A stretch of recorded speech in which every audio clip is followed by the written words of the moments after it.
lawyers, but believe me, if you were going to be going to court, you'd certainly want to have Constance on your side.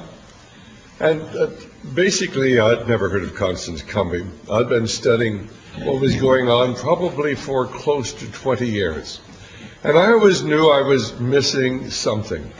I knew there was a force out there somewhere that was so vague.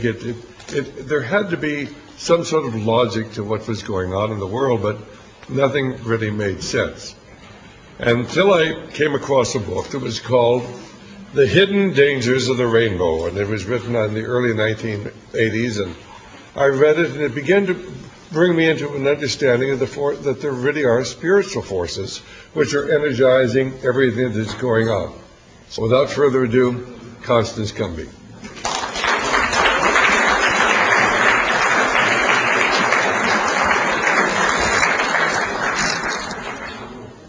Thank you very much. That last talk is a very hard act to follow. And I started sounding alarms on that. The sustainable development component was one of the things I observed back in 1981 when I started my research, and one of the things that alarmed me enough to actually drop 7 years from my law practice and sound alarms on the New Age movement, because I looked at it and I said, my God, this is the stuff of which Nazism was made. They were talking about global population reduction, Lebensraum, living space, breathing room. So I fought 2 wars over the last 25 years. I've been in 2 big battles. And I did not initially think they were related, but increasingly I can see the battles are very much related. And the first war was the misfortune to be the first major evangelical critic of the New Age movement. And I stumbled onto it accidentally in 1981.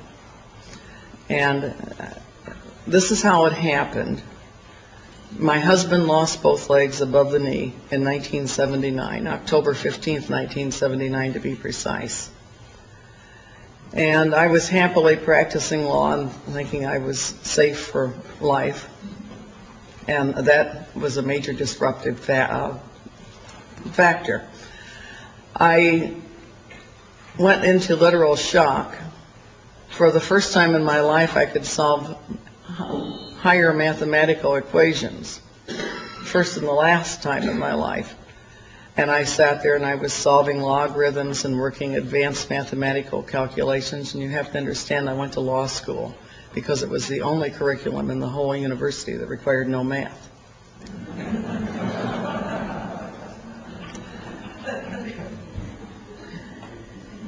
And I seriously thought I was going to have to go back to school and retrain to be a doctor.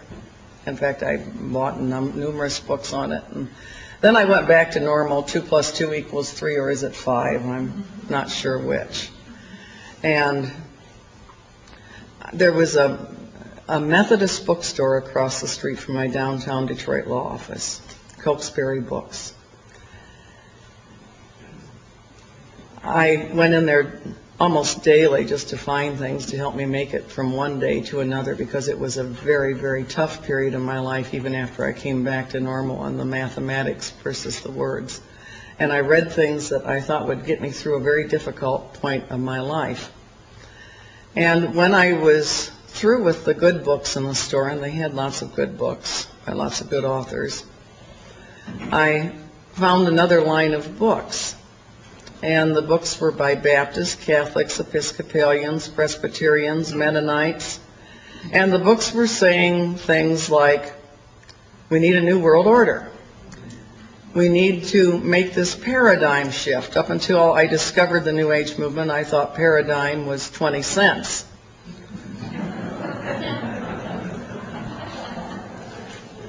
We need a transformation. We need to see ourselves as part of an interconnected whole. God's ways aren't our ways. Perhaps He intended for us to call Him Shiva. And I started thinking I was looking at some very serious religious apostasy combined with some political elements. I worked for the Michigan legislature, the House of Representatives, before I even became an attorney. and I knew my way around political circles, and I knew political action campaigns when I solved them. And this looked like a combination of religion and politics.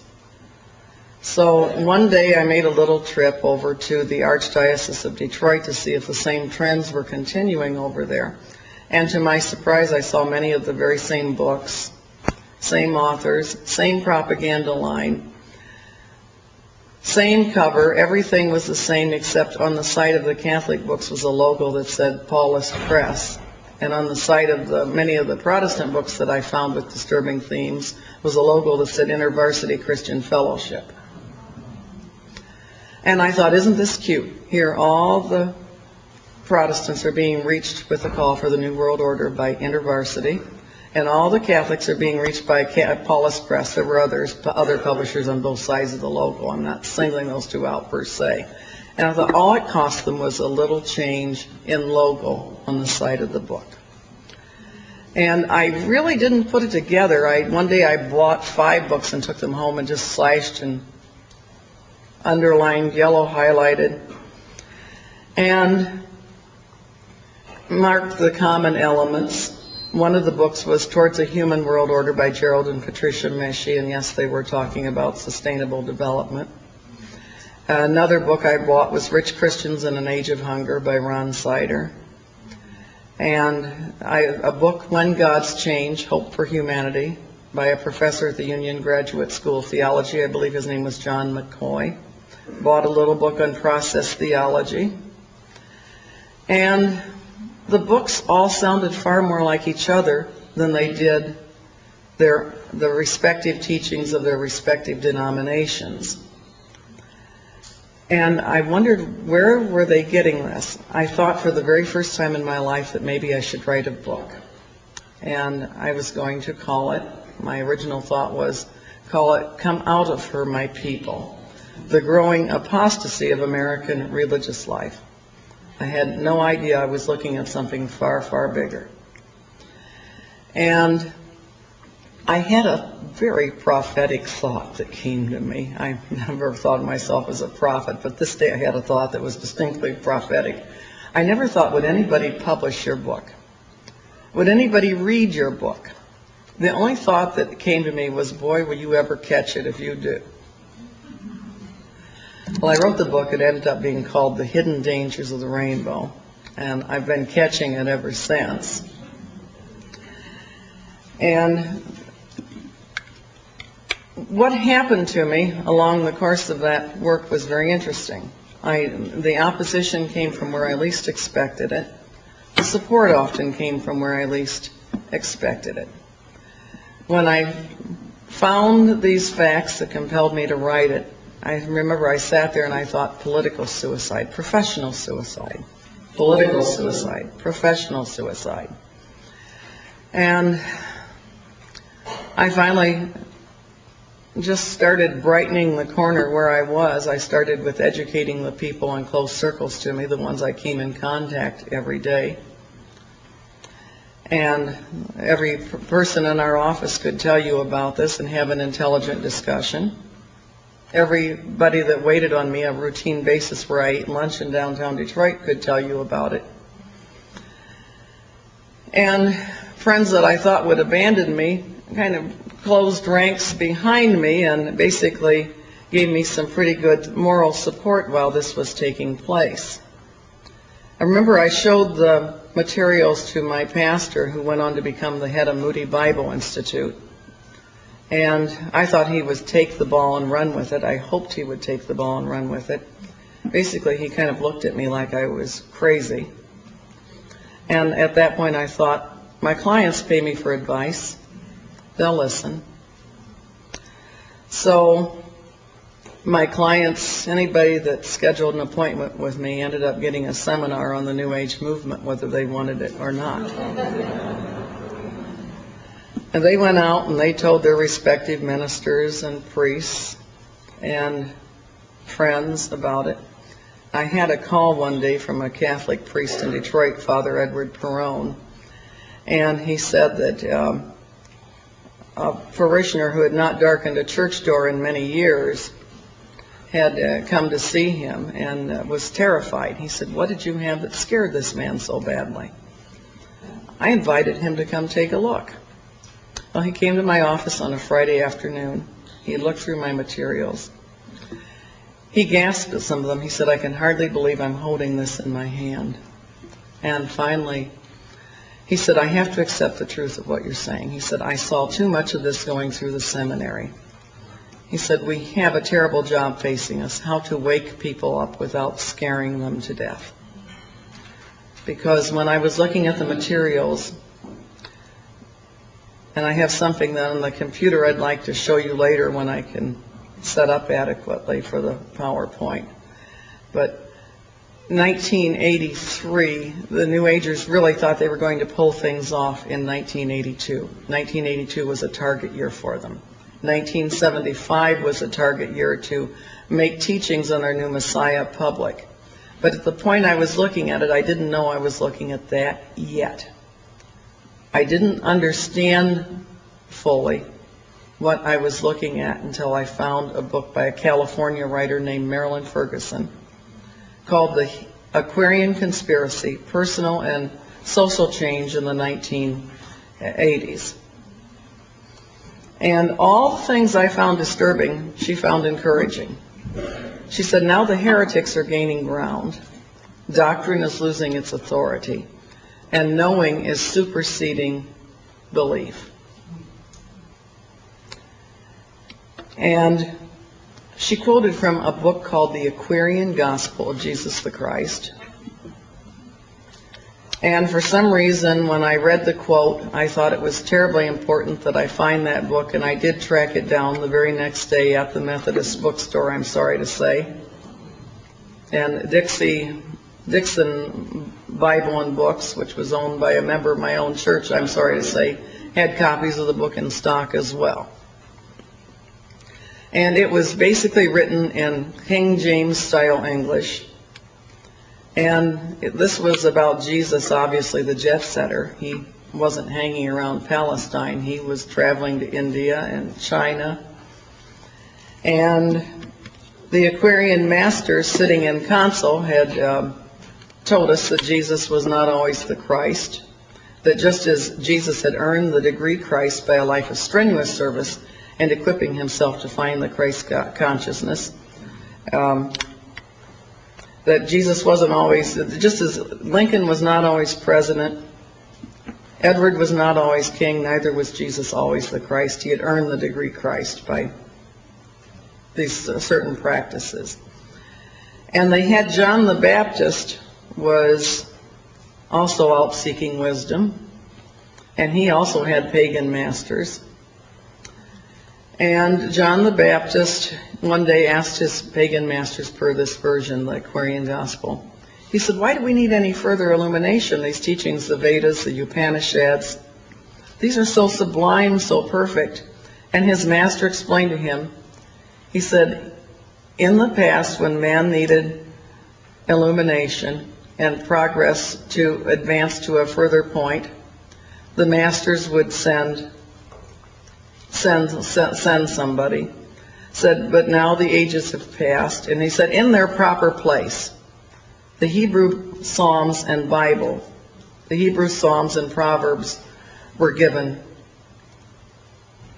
for man's enlightenment.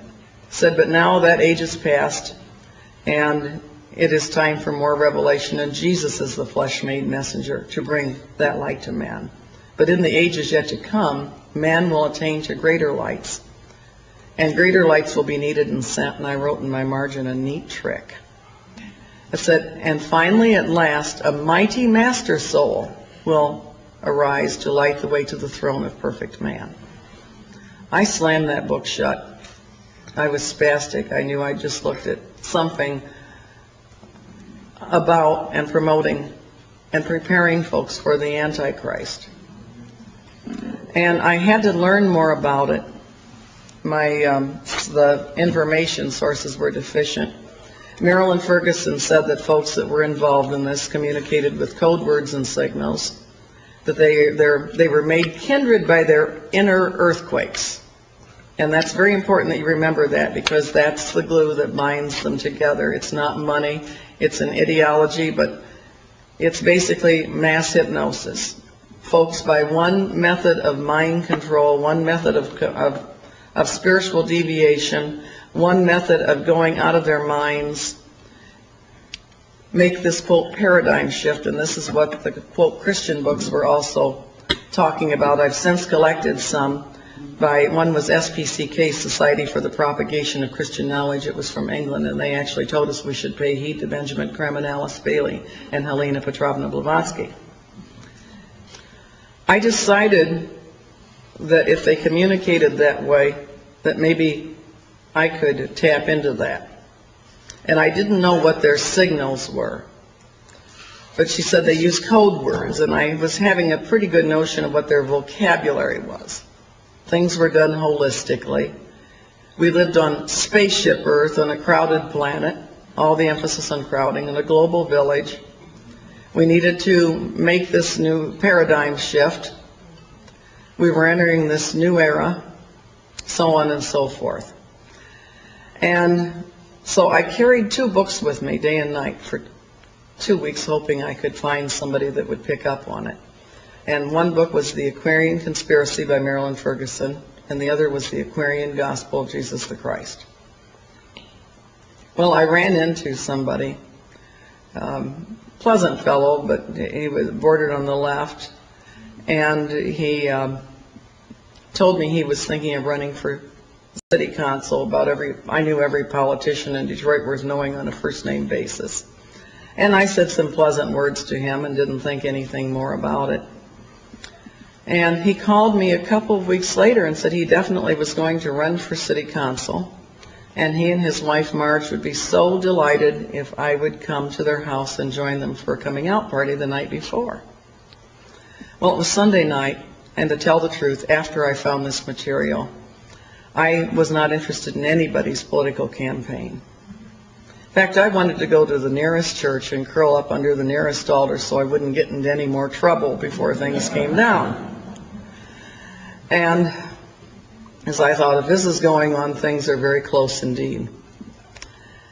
And so I was on my way to church to curl up under that altar Sunday night, and all at once I thought, maybe you'd better go to that party. Somebody's likely to be there who can tell you more about it. If they're not at that party, it's not big enough to worry about. He was a nice guy, but he tended to attract the eccentrics. So I headed over for the party, and he introduced his campaign manager, and I had had one strange conversation with this woman a year earlier, when Barry was coming out of the hospital after 6 months in the hospital and rehab. And Phyllis Warren, that woman, came into the Penobscot building, downtown Detroit, where I had my offices, and she was in the Colonnade cafeteria, and I was down there with the law clerk eating lunch. And she walked over to the table and she said, "Hi, Connie, how are you?" And I said, "Terrible." And she said, "What's wrong?" And I told her about Barry's accident, and she said, "Why, Connie, I can come over to the house and heal him for you." I said, "You can?" I said, "Phyllis, he lost both legs above the knees." She said, "It doesn't matter. I can come heal him for you." I said, "Tell me, Phyllis, how do you plan to accomplish that?" She said, "I've been studying healing."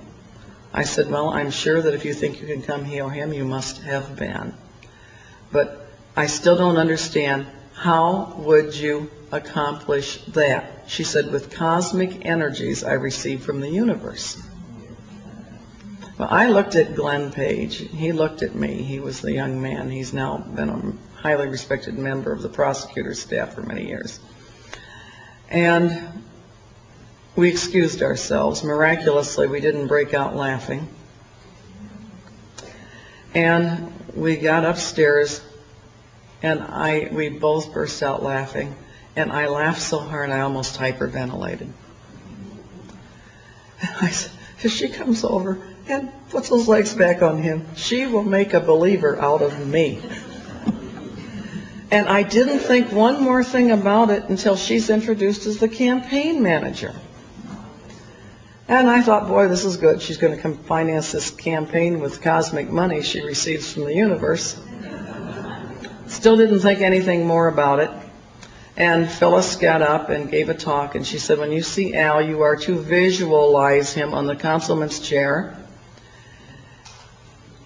And through this act of visualization, you will gain the cooperation of the higher powers of the universe, who will work to bring his vision into manifestation. She said, I have been a student of the mind sciences for the last 20 years. Well, I had been acquainted with her for 14 of those 20 years. And I thought, I wonder if Phyllis is part of this. Mind science, visualization, those were things that Marilyn Ferguson discussed in the Aquarian Conspiracy.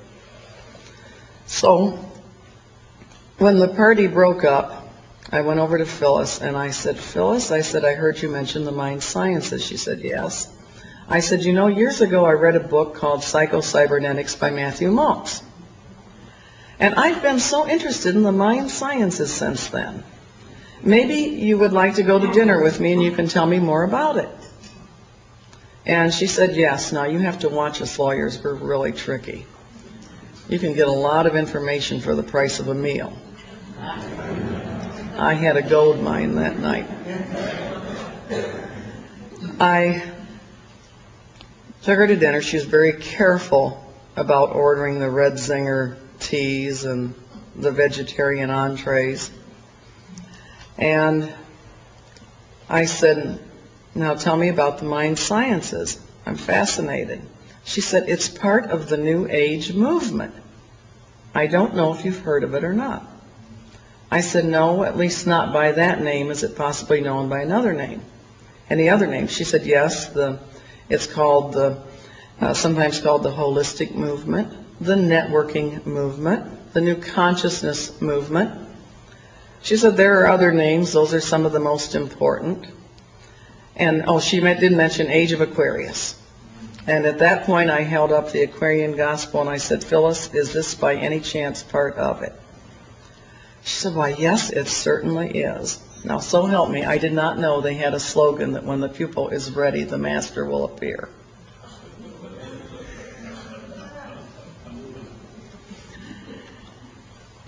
And so I said to Phyllis, I said, what do you do in this movement? She said, we communicate with code words and signals. And I said, Phyllis, I've been studying on my own for a little while, the best I could without a good teacher like you. Remember, I didn't know that slogan then. I said, I think I may know some of the words. Can you help me? And she said, yes. And I said, holistic. She almost fell off her chair. Spaceship Earth, global village, interdependence, global, so on and so forth. And she told me a few more I should add to my repertoire. And then I said, well, communicating is fine and fun, but what are we communicating about? She said, we believe the mind operates on principles, just as one's body operates on principles. And if you want your mind to work effectively for you, you must know those principles. So, well, that's logical enough. Tell me, what are some of the principles? And she said, the most important principle of all is karma. And I had noticed this strong thread of mysticism running through it, both Eastern and Western. And I said, Phyllis, I said, could this possibly have anything to do with Eastern religions? She said, well, yes, Eastern religions are part of it, but we're much larger than the Eastern religions. And I did an inward gulp. I'm talking about 2/3 of the world's population, and we're bigger than that. And anyway, our food's delivered, and I said to Phyllis, I said, Phyllis, I said, I have to tell you, I've read the Aquarian Conspiracy. And when I said that, she frowned very deeply. And she said, Marilyn Ferguson is a friend of mine. We've appeared on many speakers' platforms together. She said, but you have to remember her limitations. She's only a reporter of the brain-mind movement. add that as another name. She said her book didn't really tell it the way it was. And I really thought she was probing, because Marilyn Ferguson said they would probe to see if there was any hint of opposition, because their ideas had been too easily misunderstood in the past. And she had also written that this time they were going to succeed because global communications had encircled the globe beyond any possibility of retreat, with fax machines and computer communication. And anyway, I thought Phyllis was trying to see if I was opposed to it. And I said to her, I said, Phyllis, I said, I read that book. It looked like a really good book to me. I said, tell me, what's wrong with it? She said, then she smiled and said, the movement is much, much larger than she reported it as being. And she was all smiles again. Marilyn Ferguson had understated the case, underreported the movement. And at that point I said to Phyllis, I said, Phyllis, I said, you're going to think I'm crazy. I said, but in my spare time since Barry's accident, I've become quite the Bible student. I am convinced beyond any reasonable doubt that this may very well be what was described in the Bible as the last day political, social movement that would bring the Antichrist on the scene. And I was really expecting her to say, you're crazy. She didn't. She still thought I wanted to come on board. She said, oh yes, she said, that's very perceptive of you. She said, I've been convinced of that for many years myself. And I had a Bible with this tape in my stack of books, and I opened it up, and I showed her Daniel 11:38 passage. He shall honor in his estate the God of forces, a God whom his fathers knew not. And I turned to a page in the Aquarian Gospel and said, one may enter fully into the spirit of the God of forces. And she said, you saw it, you saw it. She said, that's such an important point. Most students of esotericism fail to grasp it immediately. Well, if I'd wanted to, I probably could have taken over the Theosophical Society. And she said, also you must remember that in the New Age movement and at Unity, she was a biofeedback instructor at Detroit's Unity Temple. She said, we believe Jesus and the Christ are two separate entities. The Christ is an office, not a man. Well, I quoted scripture to her, who is a liar but he that denies Jesus is the Christ. Is Antichrist that denies the Father and the Son. And suddenly, she had a mystic crystal revelation. She told me too much. And she started trying frantically to take it back. And she said, you know, Connie, it's very difficult for me to talk to you because, she said, I've received a vision of light. Now, you have to understand they have this in common, this vision of light. She said, you should pray for wisdom that God would show you the hidden meaning of these Bible passages. I said, well, I said, I'm not a theologian. I said, but I am a lawyer. And we were taught rules of construction that seem just as appropriate for Bible study as for legal construction, and that's ambiguities are construed against the maker of the document, and words are to be given their plain meaning. I said, I don't know about you, but I have enough faith in our Maker to believe that he would not deliberately give us an ambiguous document. She said, are you familiar with the history of the Bible and how it was written and how contradictory it is? I said, yes, I'm familiar with the history of the Bible and how it was written, but I disagree with you on the contradictory aspect. I said, tell me, Phyllis, have you read the Bible all the way through? She said, no, I've carefully avoided doing that because it might tend to confuse me. I said, would you read Homer? Would you criticize Homer without having read it? Would you criticize Shakespeare without having read it? I said, let me tell you something. I said, I did read it all the way through. I said, I didn't find all those contradictions that people speak of. I said, when I read it all the way through, I said, I found myself understanding and in full agreement. And anyway, she was not enjoying her food any longer. I was enjoying mine. I wasn't going to let the devil, the Antichrist, or anything else interfere with a good meal. And she started gritting her teeth and she says, it's just not right. It's not right. That book is simply too misleading. It shouldn't be allowed. And I looked over and I said, what's that, Phyllis? And she almost spit it out. She said, the Bible. I said, why on earth would you say a thing like that? And she spit it out again and she said, the Antichrist is not the negative thing the Bible's made him out to be. I said, Phyllis, I said, I like you very much. Don't get caught on the wrong side of this one. And she said what is a common New Age theme, and it's their theme for the militant march they're now back on, there are no sides. Well, armed with the terminology New Age movement, I knew how to look it up. And I started collecting books, and I found the Bantam New Age series, and one of the first books I picked up was a book, and you might be familiar with this, Entropy, by Jeremy Rifkin.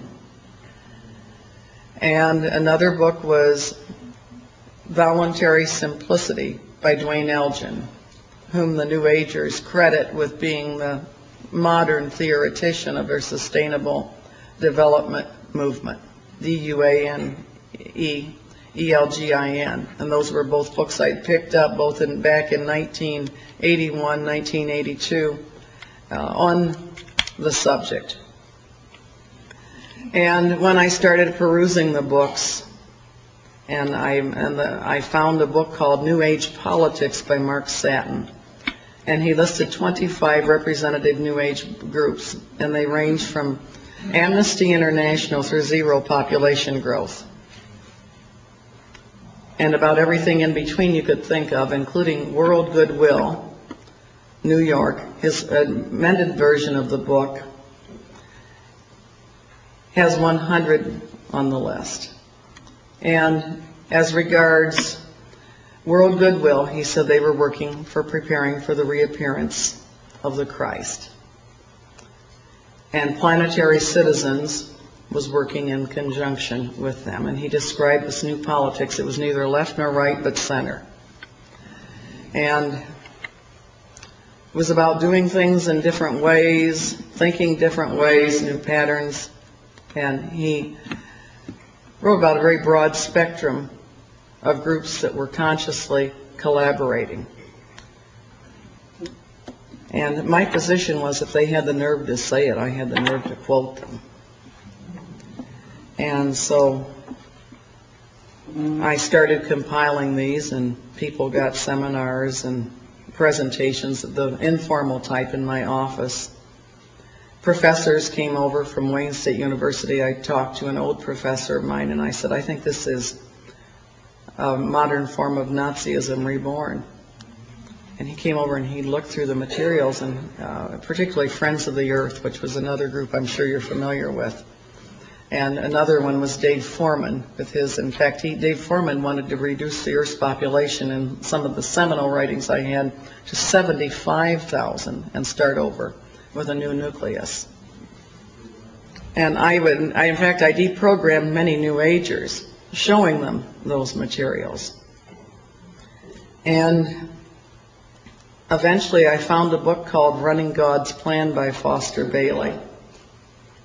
And he said one of the goals of their hierarchy was to have a unified Europe. He said, we tried this before, working through a disciple, using the Rhine River Valley and the inhabitants of that valley as a binding factor.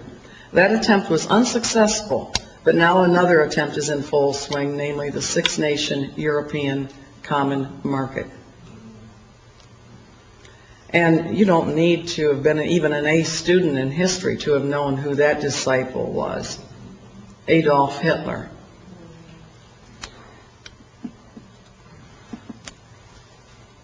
And one day I found a book. My son had pulled out a newspaper column for me and said, "Mom, this sounds like what you were talking about." It was an advertisement for a bookstore called New Age or Mayflower Books, and they said they were a sort of metaphysical clubhouse.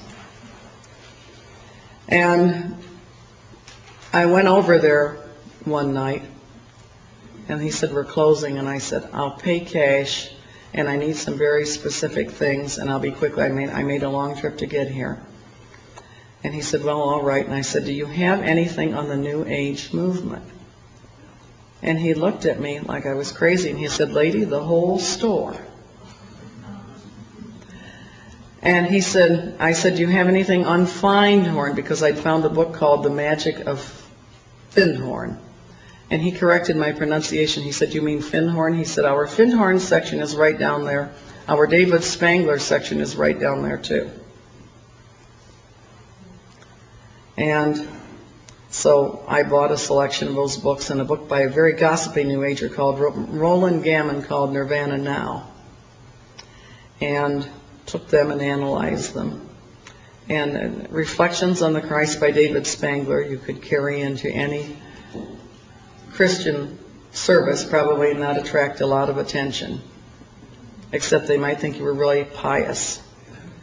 But inside that book, chapter called Lucifer, Christ, and God. And he said, Lucifer comes to bring us the final gift of wholeness. If we accept it, we are free, and he is free.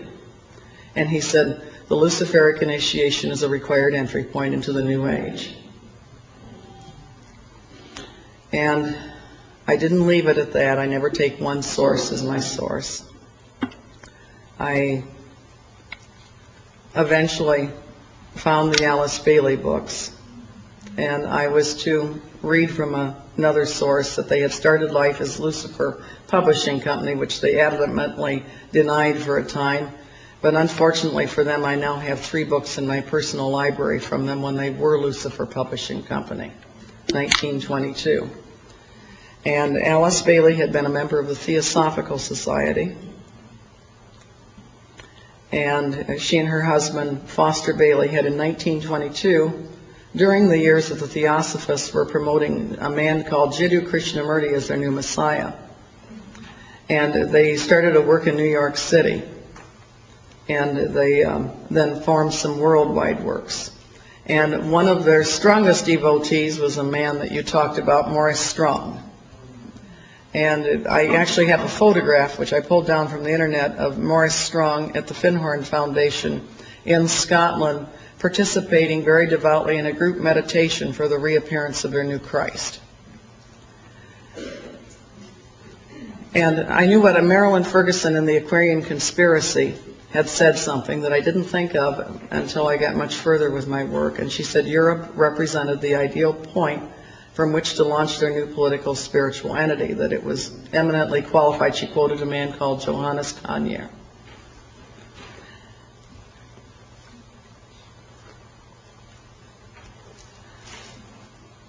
That was my first war. I started speaking against it, making presentations, trying to get the attention of anybody I could, largely unsuccessfully. We formed our own little group in Detroit. The priest that was interested had the idea that he could organize talks. He collaborated with my law partner, who thought I was spending too much time on it. He was right. And that instead of seminars for each and every client, we could invite people on Saturday afternoons to have coffee and cookies and meet in the library of their particular school.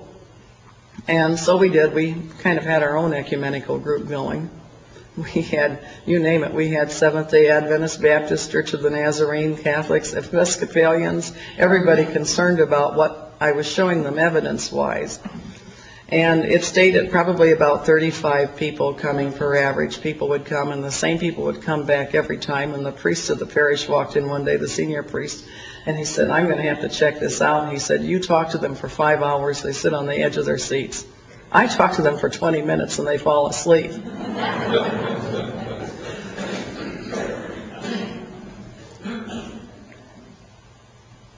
November 4th, 1981, I heard a very interesting man speak in Detroit. And I'll tell you how this came about. One day I went into that Mayflower bookstore, and I spotted a book called The Reappearance of the Christ by Benjamin Creme. And I bought it. Didn't think that much about it at the time. I had so many crazy books with similar themes. And the attorneys that I shared space with in downtown Detroit said, maybe you would like to use our computers to catalog these. I had the first Wang dedicated word processor in the office, but they had a TRS Model 3.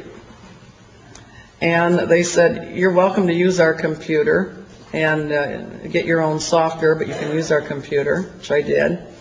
And the computer I used was Anita Baker's computer, the singer. She was the secretary for our office back in those days.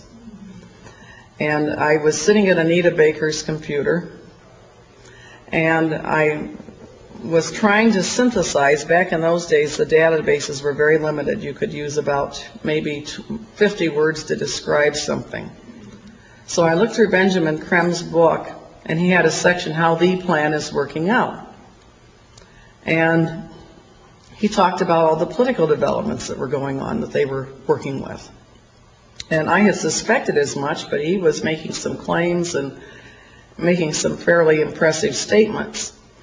And I wrote, you have to see this one for yourself to believe it. And I carried that book then with me night and day.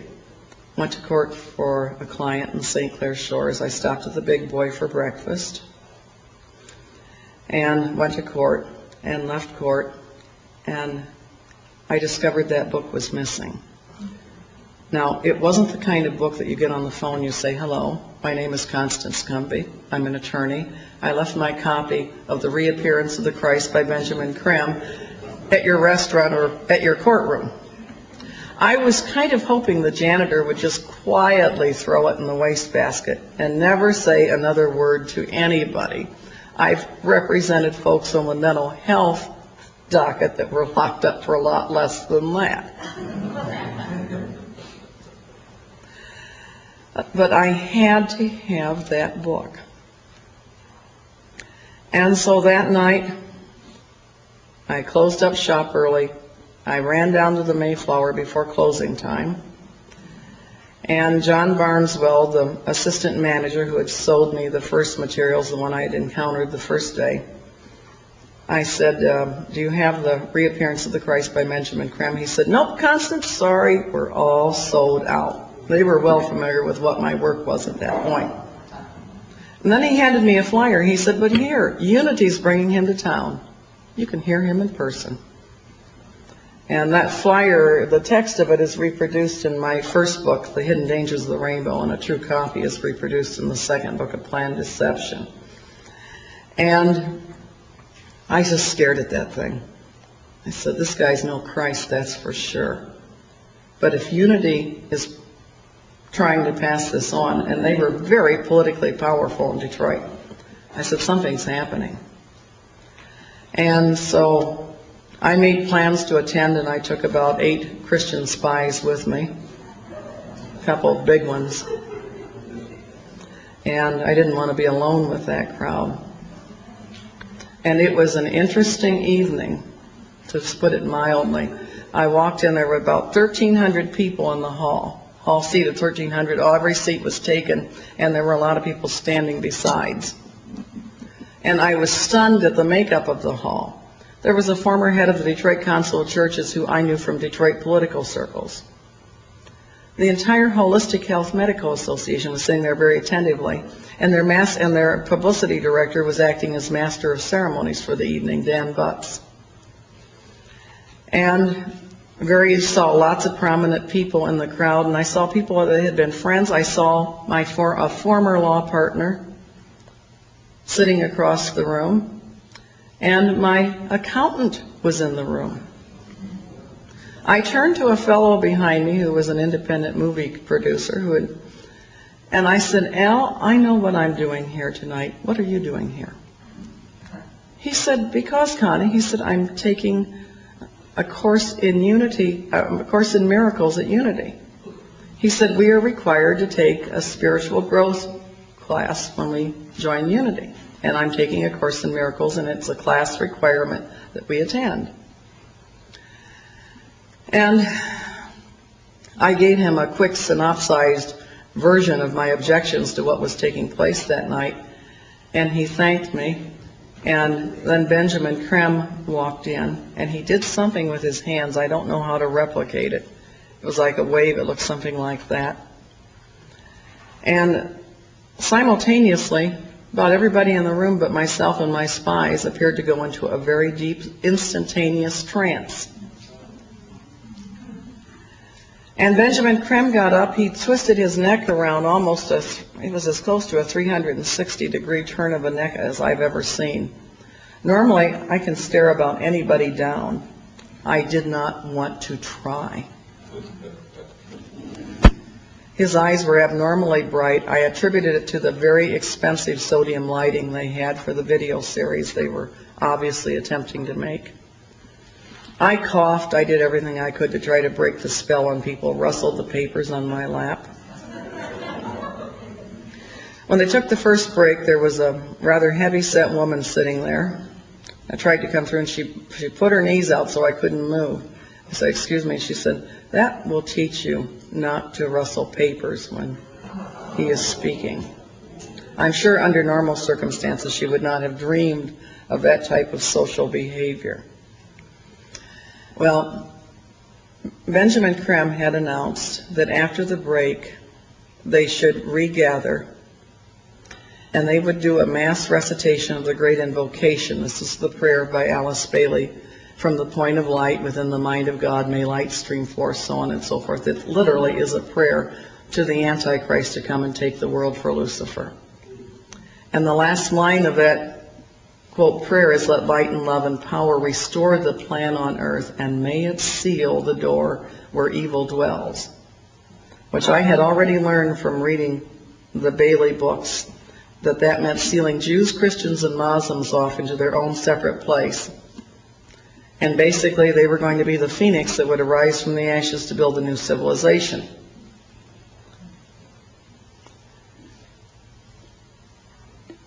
Woman delegates came back. The crowd was starting to thin out. It was getting close to 11 o'clock at night. He'd started at 6 p.m. at night. I guess folks had to go to work.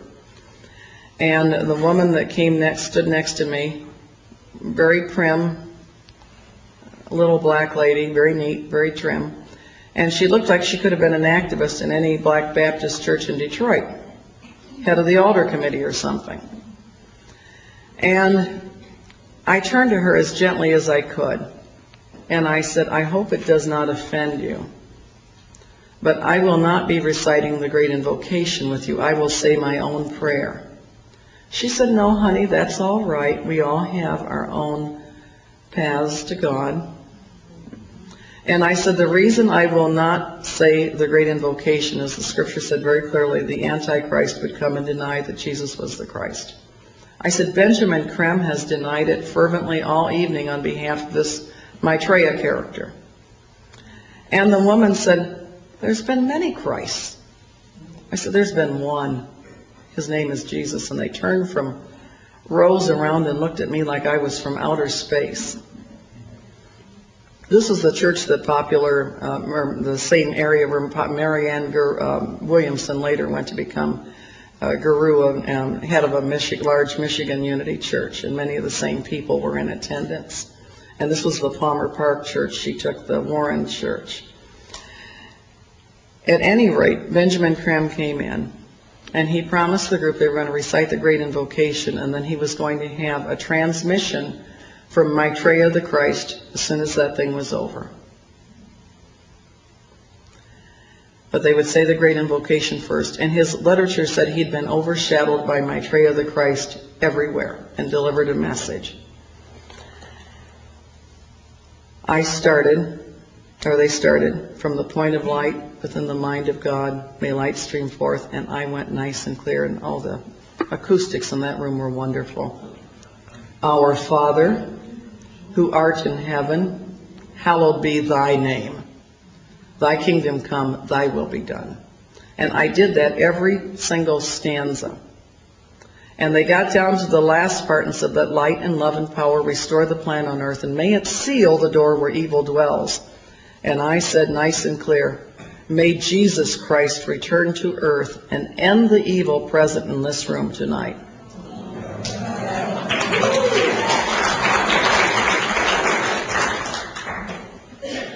Well, the funniest thing happened, or may I say it didn't happen, and this was the spookiest thing of the whole evening.